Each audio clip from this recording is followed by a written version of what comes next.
नमस्कार, मैं हूं आशीष चित्रांशी और आप देख रहे हैं the news launcher. Mid day मुद्दा विद अशोक वानखेड़े। और अब की बार फंस गए गद्दार। स्लीपर सेल कहते कहते काफी वक्त हो गया है, तो अब स्लीपर सेल को अगर गद्दार कह दें तो कोई बुरा नहीं है, थोड़ा कड़वा लगता है। जिनके कोई समाज में मान प्रतिष्ठा नहीं है, उनकी भी मान हानि होने लगती है। यही दिक्कत है बस।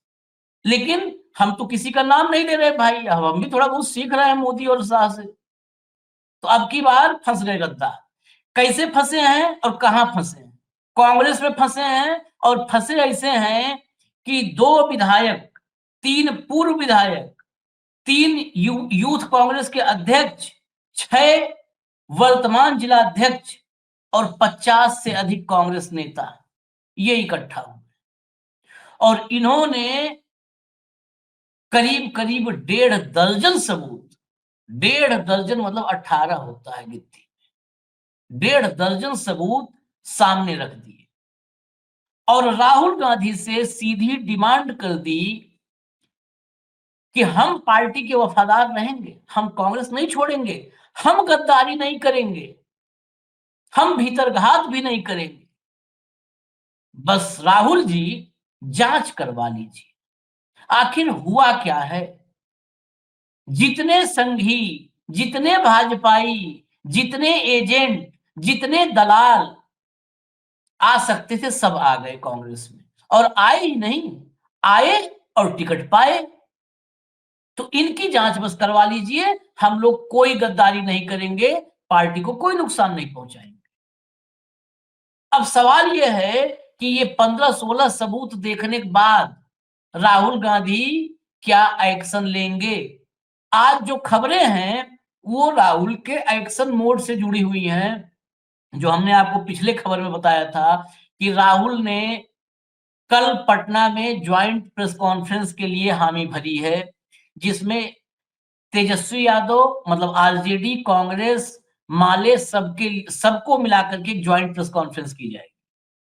और इसमें तेजस्वी को सीएम का फेस भी घोषित किया जा सकता है। तो राहुल जब सब निकल गया है, सांप निकल गया, तो लकीर पीटते हुए एक्शन मोड में नजर आ रहे हैं। अब पता नहीं है कि सिर्फ लकीर पीट रहे हैं या लकीर देख करके सांप को दौड़ा रहे हैं। लोग तो कह रहे हैं कि सांप को दौड़ाइए और सांप को जहां तक पहुंचा है वहां जा करके मार के आइए, क्योंकि वो तो डसेगा ही डसेगा। भाव को लाइए स्क्रीन पर, तब आगे कहानी बढ़ाए। स्वागत है। मैं इंफॉर्मेशन इतनी सारी है कि उसको दिखा के आपके पास आऊंगा, क्योंकि एक एक करके फोटो के साथ दिखाना होगा जिसको हम सबूत कह रहे हैं।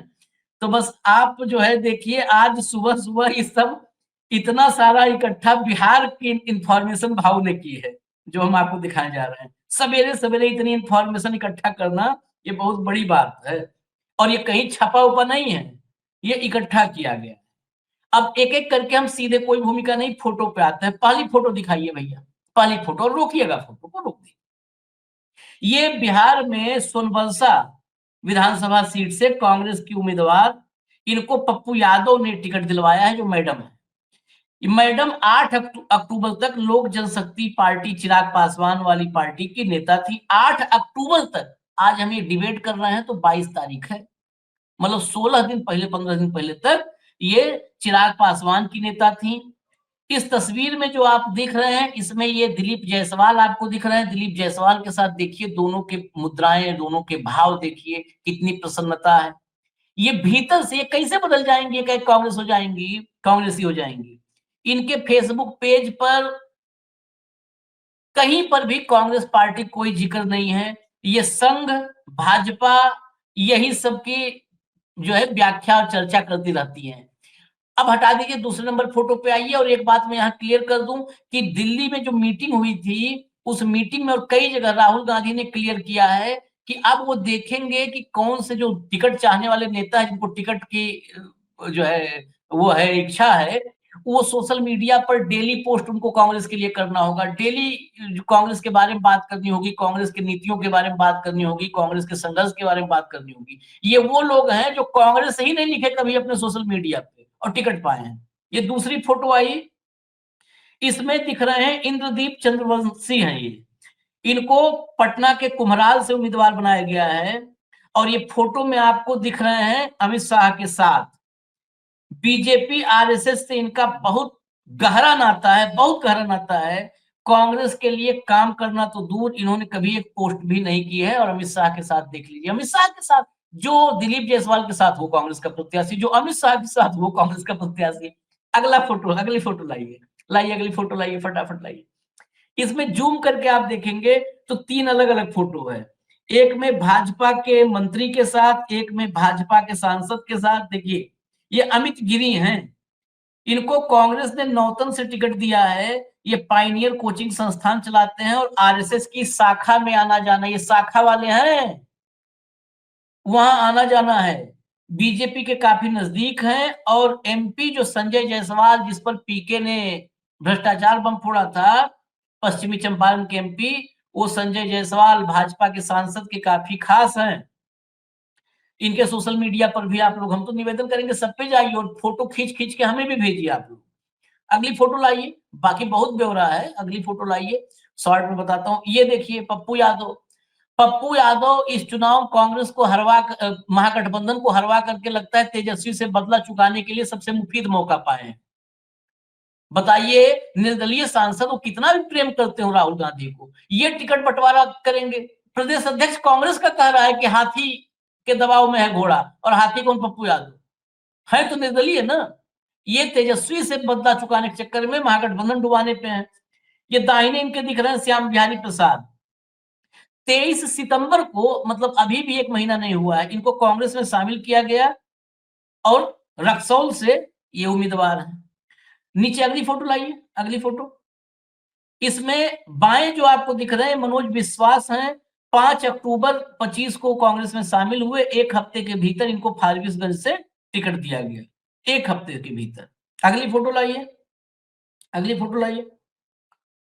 हरिनारायण समर्थकों के साथ कांग्रेस में शामिल, आप देख रहे हैं।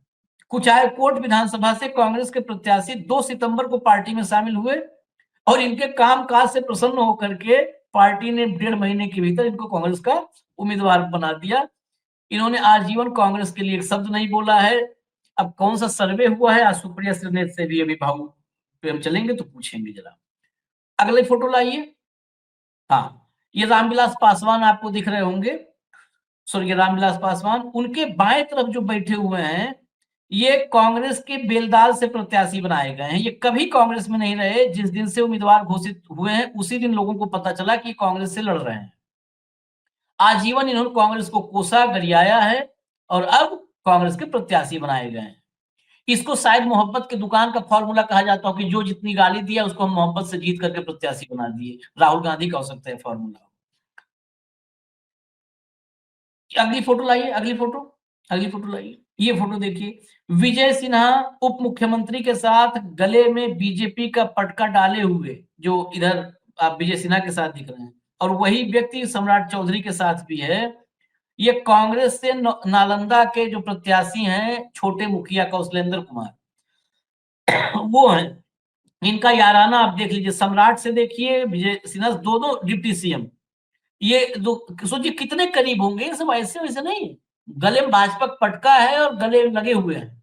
अगली फोटो लाइए, अगली फोटो। हाँ, ये बिहार बीजेपी अध्यक्ष दिलीप जायसवाल के दाहिने में जो दूसरा व्यक्ति, सेकंड नंबर पर जो कुर्ता पहने हुए हैं, ये देखिए दाढ़ी है, हल्की हल्की दाढ़ी है, जेब में एक चश्मा का शायद वो हैंडल या पेन दिख रहा है, वो है। गौर से देख लीजिए, पहचान।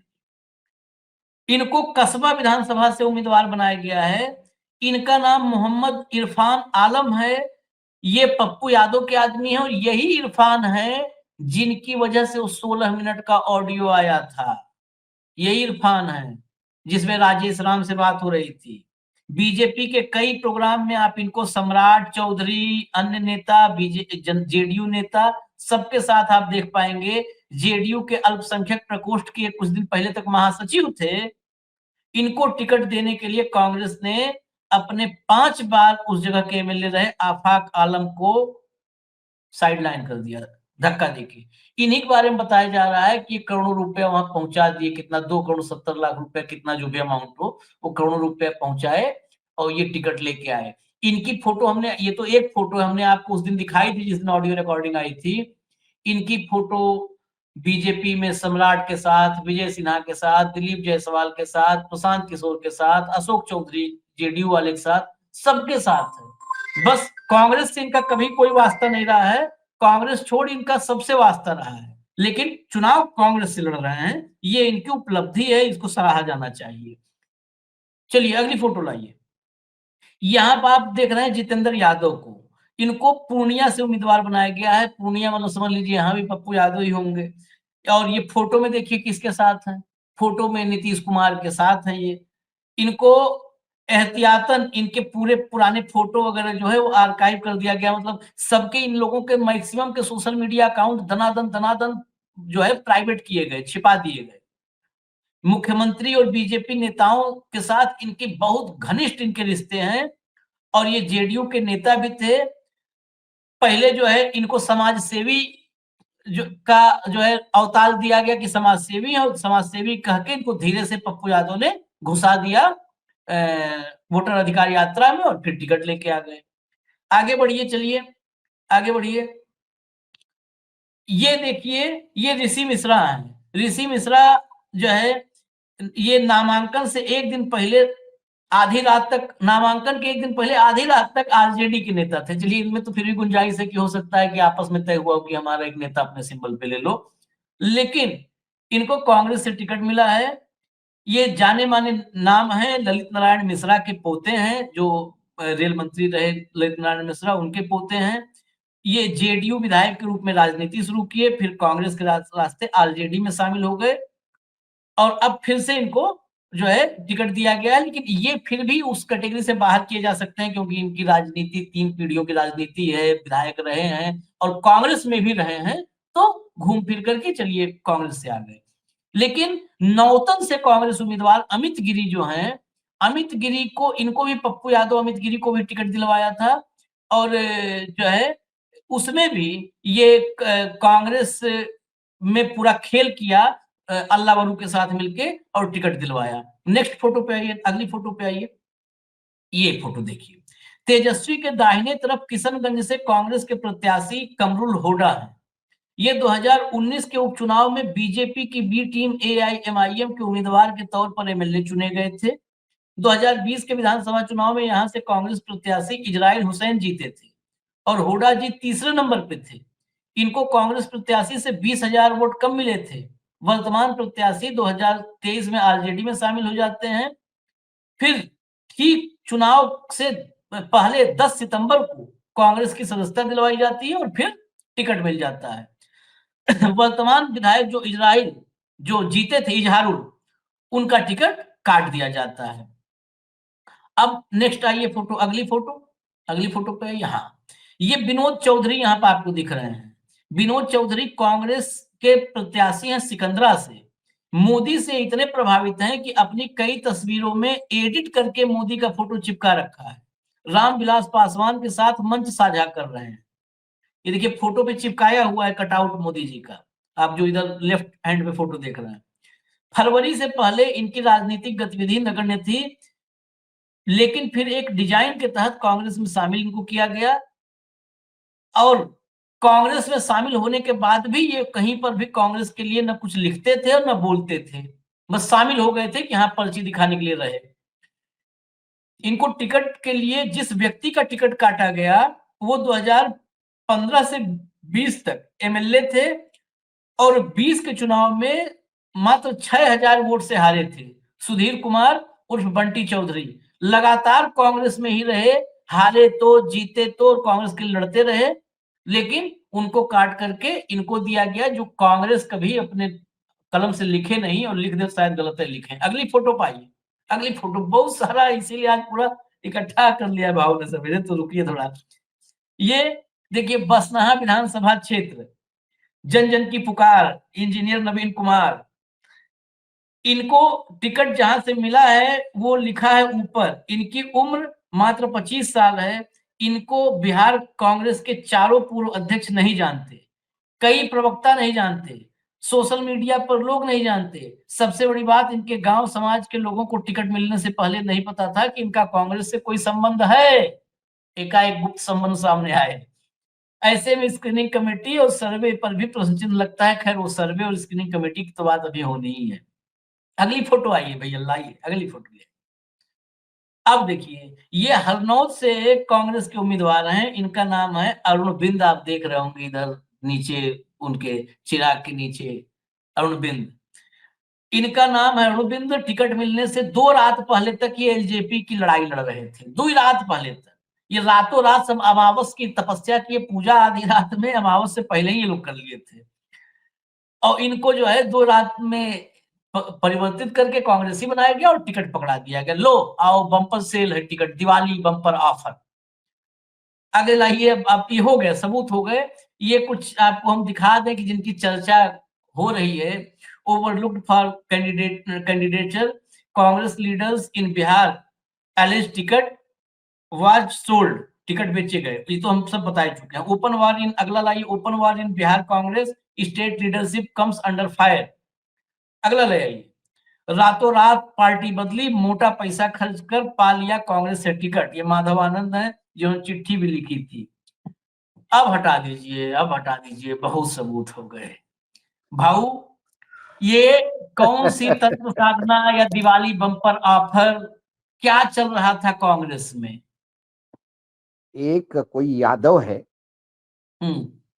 जो छत्तीसगढ़ से भी संबंध रखते हैं हाँ और राहुल जी के बड़े नजदीकी संबंध है उनके। हाँ उन्होंने टिकट बेचा। हाँ पैसे का व्यवहार रायपुर में हुआ। हाँ। वहां के पत्रकारों को भनक लग गई। हम्म किसी ने वो खबर छाप दी हम्म तो उनको पता, फोन आता है यादव जी का हम्म कि भाई साहब क्या कर रहे हो, हम तो आप और हम एक है, आप आइए बिहार के चुनाव में, पूरा खर्चा हम्म उठाऊंगा मैं कवरिंग का, बढ़िया खबर भी हम्म कवर करवा दूंगा, और जो भी हम्म बाकी है अपन वहां सेटलमेंट करें, आप बिहार आइए, आप थोड़ा सा इसको थोड़ा सा दबाओ यार, ये क्या उछाल रहे हो मेरे बारे में। ये हम्म बातें, मतलब पेमेंट कहीं इतना सिस्टमेटिक काम चल रहा है। मैं बार बार हम्म। बोलता हूं।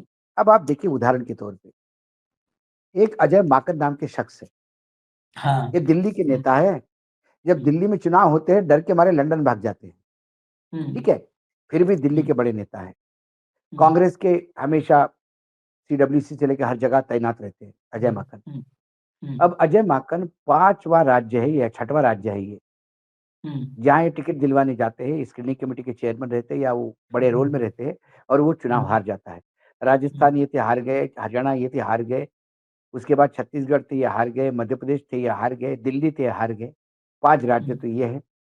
तो कांग्रेस ने सोचा कि इतना बड़ा परफॉर्मेंस है इनका कि 5 राज्यों में लगातार चुनाव में हरवाते आ रहे हैं, इनको बिहार जरूर भेजना है।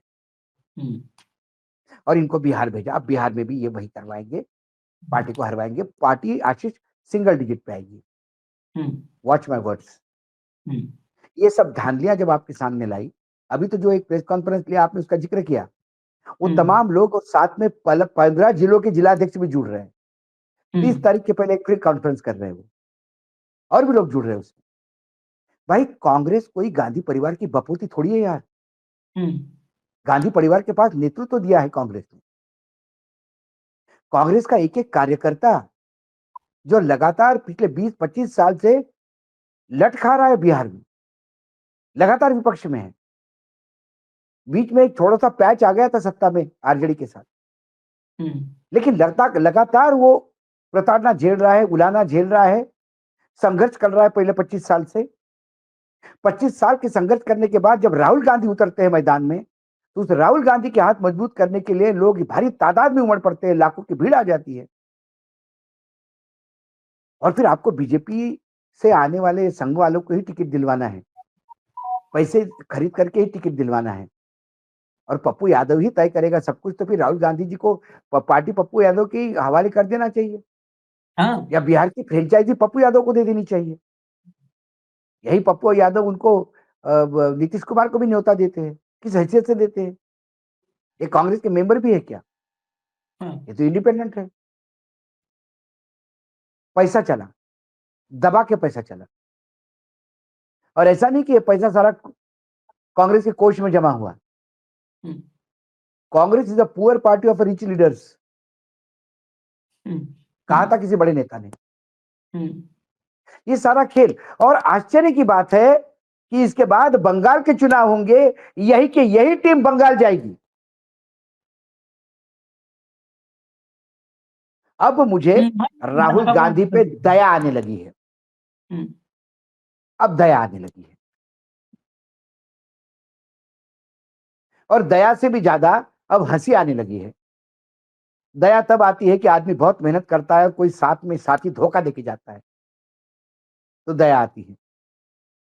जो आदमी ऐसे लंगोट में ही सांप लेके घूम रहा है, उसको सर्पदंश से जो तकलीफ होगी, उसकी अब दया नहीं, अब हंसी आती है उस पर। तुम कर ही ऐसे रहे हो। हर चुनाव में टिकट बेचे जाते हैं। वोट चोरी अपनी अलग अलग जगह है। वोट चोरी होने के बाद भी हरियाणा में सरकार बनती थी, टिकट नहीं बिकते तो। हाँ हाँ, पूछिए शैलजा को टिकट कैसा गया, किस आधार पर टिकट दिया गया। सुप्रिया सीनेट लिखती ना ट्वीट पे, अशोक वानखड़े गलत कहते हैं, बीजेपी को मदद कर रहे हैं अशोक वानखड़े से बोल के। हमारे यहां सर्वे हुआ है, तो बहादुरगढ़ में कौन से सर्वे ने डिपॉजिट जब्त करने वाली उम्मीदवार को नाम दिया था आपने? ये सर्वे हुआ है आपका, जिसको अपने गांव के लोग नहीं जानते, वो सर्वे में नंबर 1 आया, और आपने 25 साल के लड़के को टिकट दे दिया। 24 घंटे पहले जो पार्टी में नहीं था, वो 24 किस घंटे सर्वे में आया? किस सर्वे में आया? क्या आपके पास ऐसा मैकेनिज्म है कि यार 2 घंटे में सर्वे कर रहे हैं आप? हाँ, केशव जी 24 घंटे की बात छोड़िए, पिछले 8 घंटे का सर्वे हमको बता रहा है, और अभी 3 घंटे बाद और सर्वे होगा। कोई सर्वे नहीं, ये सर्वे वाले भी मैनेज रहते हैं। सर्वे वालों को बोल दिया जाता है कि ये टिकट तू दे दे। उसी बहादुरगढ़ में जिस मोहतरमा को टिकट दिया, जो वहां पे अभी वल्लभगढ़ से जो सॉरी टिकट दिया, वह यह हाल है भाई साहब अभी, कि वो फरीदाबाद में कांग्रेस का अध्यक्ष कौन होगा और कांग्रेस का ऑफिस बेरर कौन होंगे, वो वही तय करेंगे। और ये जो बड़े बड़े नेता है, वो बोलते कि नहीं नहीं बॉस, बॉस का आदेश है कि जिले को मैडम बोलेगी जो करना है। क्या है ये,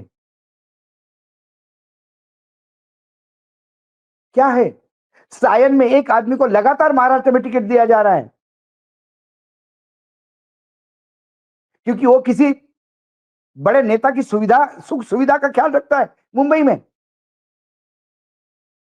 और लगातार हारने की लिए सीट दे रहे हैं आप उसको। ये राजकीय व्यभिचार है अपने नेता, अपने कार्यकर्ताओं के साथ। और वो सपरा, वो चिल्ला रहे हैं, कह रहे दक्षिण भारतीय मेरे मित्र है, 6 गुरुद्वारा है उस एरिया में, सारा सिख परिवार है, मैं सरदार हूं, मेरी जिंदगी गई मैंने कांग्रेस को दी, बुढ़ापा आ गया, बच्चों के बच्चे हो गए, मुझे एक बार लड़ने दे दीजिए। तो वो तो हर जगह करता है, वो तो टीवी पे भी आदमी करता है बेचारा। हाँ, तो जनरल सेक्रेटरी इंचार्ज करता है कि सपरा जी आप तो मेरे से भी सीनियर है, मैं क्या करूं, बॉस का इस सीट के लिए विशेष अनुरोध है। अरे ये पार्टी खुद के सुख सुविधा के लिए चला रहे हो कि कार्यकर्ताओं के लिए चला रहे हो कि देश के लिए चला रहे हो? ये उम्मीदवारों के नाम देके क्या दर्शकों को लगेगा नहीं कि जो लाल किताब लेके राहुल गांधी चलते हो एक नौटंकी है? किस संविधान बचाने की बात करते हो आप? ऐसा संविधान बचेगा? यदि भाजपा सत्ता में आने के बाद संविधान को तकलीफ है या संविधान खतरे में है, तो भाजपा को सत्ता में लाने वाले लोग कौन है? तो किस संविधान की बात करते हैं आप? और इसमें से एक भी कोई इंफॉर्मेशन हमारी गलत होगी तो हम पत्रकारिता छोड़ देंगे। आप थाली में तश्तरी में परोस के दे रहे हो जीत एनडीए को, और आप कह रहे हो कि मैं जिले लेवल पे गुजरात में जाके आपने कह दिया कि जिला अध्यक्ष तय करेगा। वो जिला अध्यक्ष को मारो, जिसको गांव में लोग नहीं जानते, वो जिला अध्यक्ष ने आदमी तय किया। काहे का सर्वे, काहे की स्क्रीनिंग कमेटी? जिलाध्यक्ष की तो प्रेस कॉन्फ्रेंस कर रहे हैं भाऊ। जिला अध्यक्ष प्रेस कॉन्फ्रेंस कर रहा है। हाँ, मतलब अब कार्यकर्ताओं को देखिए, आशीष, मैं हमेशा कहता हूं, कई राजकीय दल मुझे अपने यहाँ बुलाते हैं भाषण के लिए, तो मैं हमेशा उनको भी ये कहता हूं, आप लोग यहाँ सोफा सेट पे बैठने वाले पार्टी नहीं है भाई। पार्टी गांव में वो कार्यकर्ता जो पान की दुकान पे लड़ता है आपके लिए, 4 लोग डिस्कस करते हुए अपने पार्टी का वहां विचार रखता है, और वो 3-3 लोगों से बिल्कुल खून पसीना एक करके लड़ता है, बताता है। वो सालों से ये काम कर रहा है, पार्टी का ध्वज उठा के घूम रहा है। वो कुछ नहीं चाहता है, वो एक अच्छा उम्मीदवार चाहता है। हाँ। हम्म, आप पैसे से उम्मीदवार, यदि ये पैसे के खेल नहीं होते तो उम्मीदवारों में क्या लगा हुआ था? या कांग्रेस के पास इतने उम्मीदवार ही नहीं थे तो फिर आरजेडी से लड़े क्यों?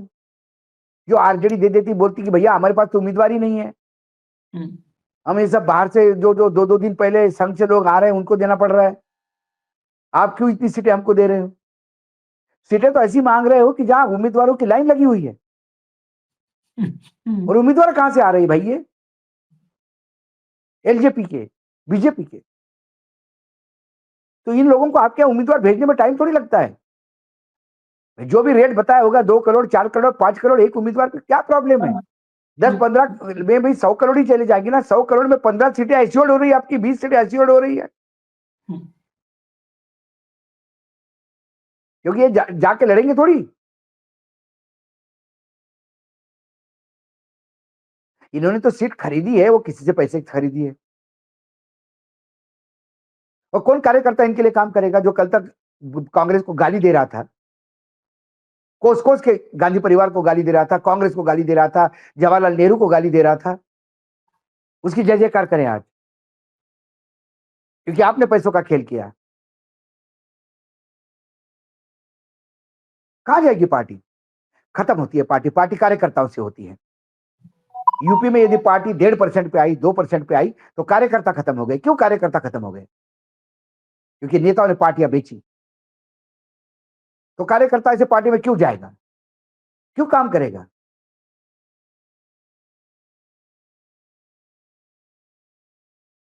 संग्राम थोपटे एक विधायक थे महाराष्ट्र में। हम्म, आशीष, उनके पिताजी वो आदमी है जो शरद पवार के साथ 36 का आंकड़ा लेके खड़े हो गए जीवन में, लेकिन कभी भी कांग्रेस परिवार से या गांधी परिवार से उन्होंने ये नहीं किया। जब शरद पवार ने कांग्रेस तोड़ी हम्म, और अपनी पार्टी बनाई, तो पुणे पे कार्यालय पे शरद पवार के लोगों ने कब्जा कर दिया।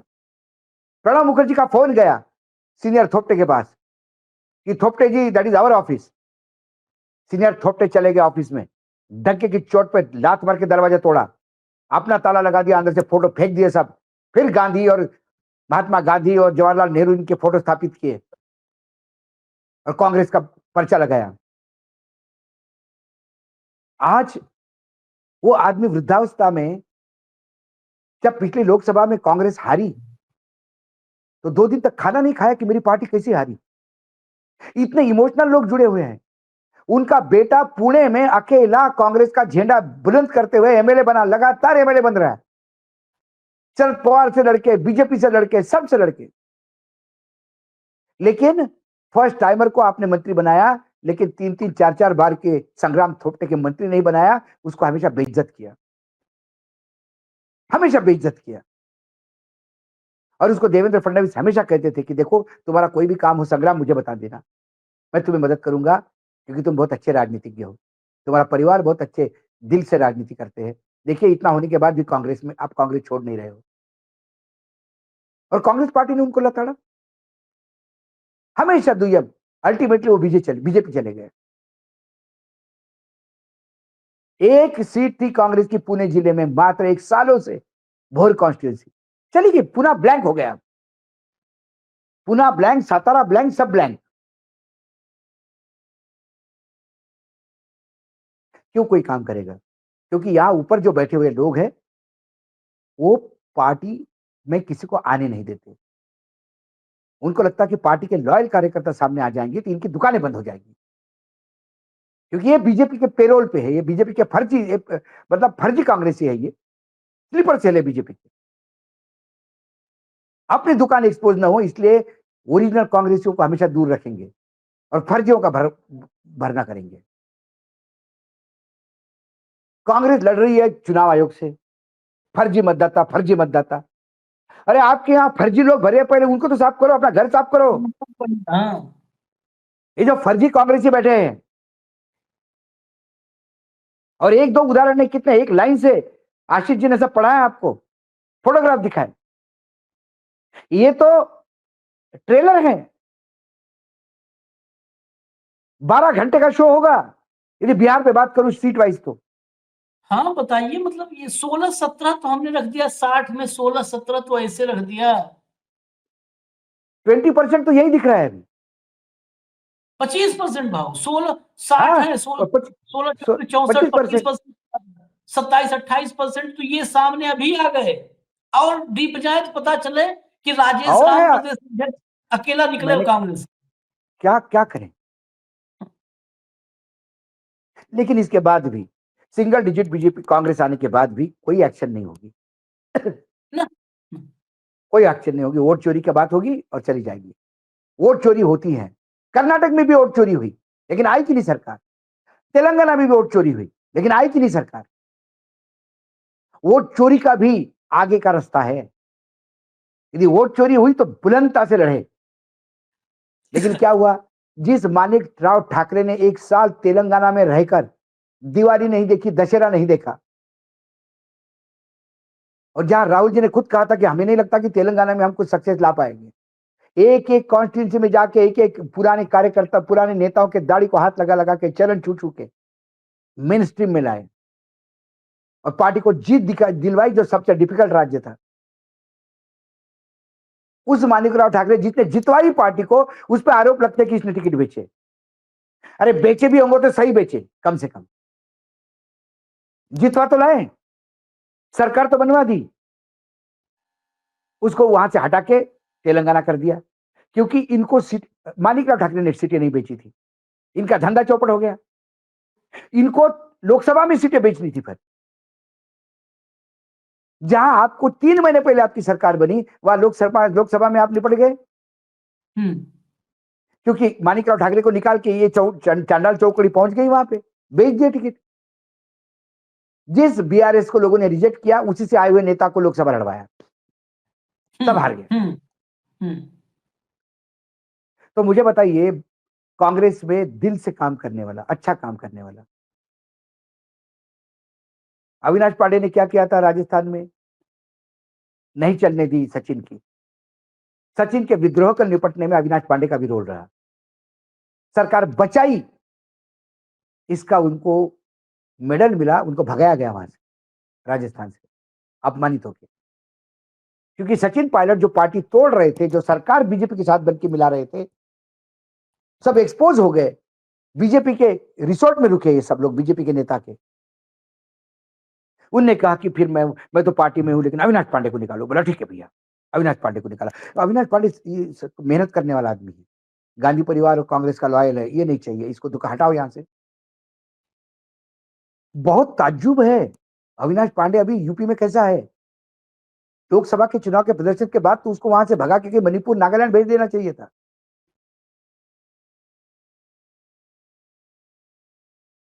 क्योंकि यूपी जो है वो संदीप सिंह की फ्रेंचाइजी है। सब राज्य बिके हुए हैं, हर एक की फ्रेंचाइजी है।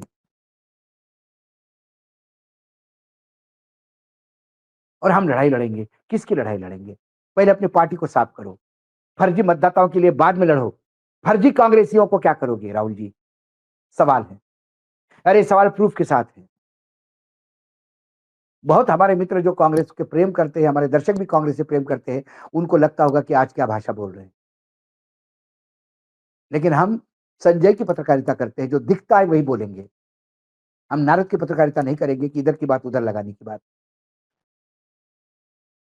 नहीं जो नहीं, कुरुक्षेत्र में चल रहा है वही आपको बताने का प्रयास करेंगे।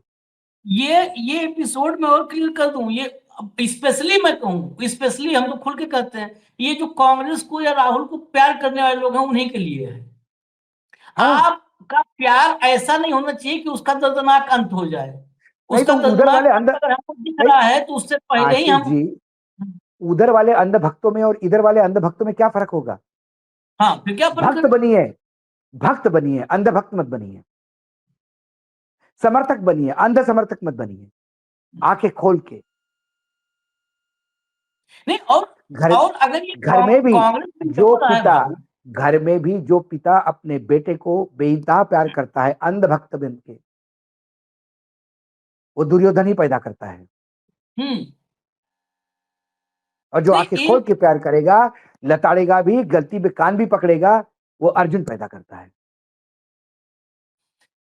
एक लाइन की बात है आखिर में, बस एक लाइन। इस देश का जो बहुमत है, बहुमत वो अपोजिशन के पीछे है, राहुल गांधी के पीछे खड़ा है कि संविधान और लोकतंत्र बचाएंगे। बहुमत, बहुमत क्यों कह रहा हूं? क्योंकि 65% वो गैर बीजेपी मतदाता, जो बीजेपी को वोट नहीं करते। अगर कांग्रेस पार्टी ये करेगी तो ये देश के 65% लोगों के साथ, उनकी आकांक्षाओं के साथ, ये गद्दारी है, ये गद्दारी है, विश्वासघात है। यकीनन तो हम ये विश्वासघात तो नहीं विश्वासघात कर है। देंगे कांग्रेस के। इस देश की 65% जनता को, 65% जनादेश या बहुमत को हम कांग्रेस का जेबी तो नहीं बनने देंगे कि उसके जेब में मन करा निकाला, मन करा खाया, मन करा थूक दिया। अगर 65% जन आकांक्षाओं से गद्दारी कांग्रेस करेगी तो कांग्रेस को भी कटघरे में खड़ा कर दिया बिल्कुल जाएगा। वैसे ही हम रगड़ के रखेंगे जैसे सत्ताधीशों को रगड़ रहा है। और ये गद्दारी है, आप बेच लो, गद्दारी नहीं तो और क्या है। खैर, अभी चलिए, अभी देखते हैं। ये सब चिट्ठी उट्ठी ऐसा नहीं है कि हम ये बता रहे हैं और राहुल गांधी को जानकारी नहीं होगी। अगर नहीं है जानकारी तो फिर राजनीति करने का अधिकार भी नहीं। ये प्रेस सब है कॉन्फ्रेंस हो रही है, इंफॉर्मेशन चिट्ठी जा रही है और अभी अगली सब चिट्ठी सब की पता है तैयारी उनको। चल रही है। तो अगर राहुल गांधी इस पर एक्शन वैक्शन ले पाते हैं तो ठीक है। आखिर में यही सवाल है कि क्या एक्शन लेंगे राहुल गांधी? ये जवाब कोई और नहीं दे पाएगा, राहुल गांधी को ही देना होगा कि क्या राहुल जी आप एक्शन लेंगे या ऐसे ही 65% इस देश की जन आकांक्षा को आप रौंद देंगे अपने इन स्लीपर सेल्स के पैरों तले। बस हमें इजाजत दीजिए। धन्यवाद भाऊ, बहुत बहुत धन्यवाद। नमस्कार।